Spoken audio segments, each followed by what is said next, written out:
This is crazy. Thank you guys so much. Of course, honey. Just remember not to forget us when you win that Pulitzer. So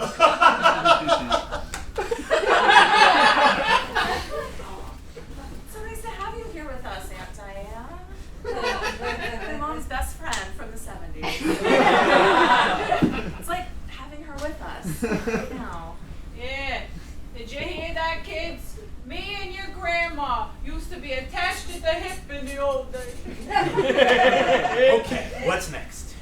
Oh, who's this for? That one's for you.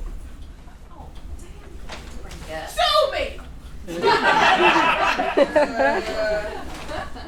What is this? That's the skull of the horse Bowie used to ride around Studio 54. That's definitely something. One night with your grandma, we had just held up this poor Patsy in the alley for some luckies, high off the power of emasculating a total stranger. Sneak in through the back door, and we see David Bowie flopping around on this big white horse. Long story short, I'm not one to pass up a perfectly good horse skull. Do I have to keep it? Don't be rude. Honey, go play with your horse skull. All right, Ben. This one's got your name written all over it.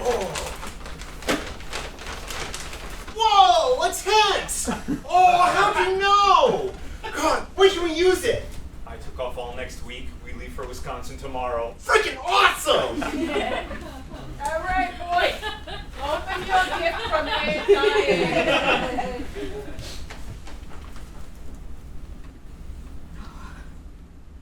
It's a Catcher in the Rye.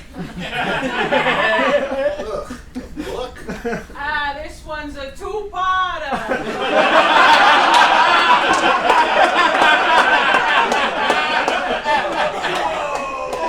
Dad, can we take it camping with us? Hey, that gun's not for killing animals. It's like a toy replica? That's the gun that killed John Lennon. Oh, we're definitely taking it camping. I was heavily involved with Mark David Chapman in the years leading up to the assassination.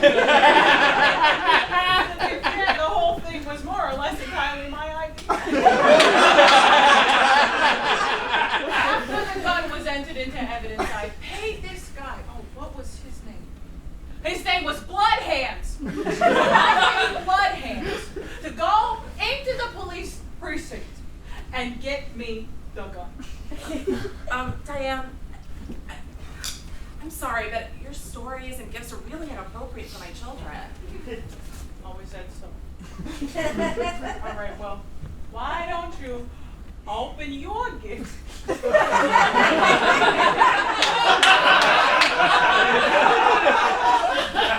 Before you start your grumbling.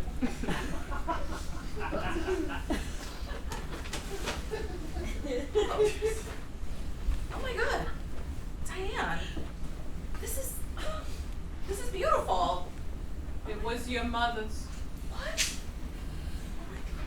Yes, she wore it the night she had an affair with Nixon.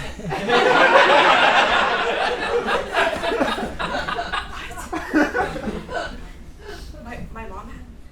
Oh, no, she didn't have an affair. She had affairs. So.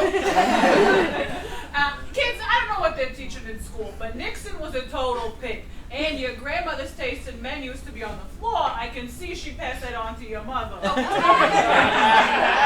it's enough. That's enough. All right, one last thing I'll say. Very last thing I'll say. I found out one night in a menage a trois, Nixon was crooked in more ways than one. I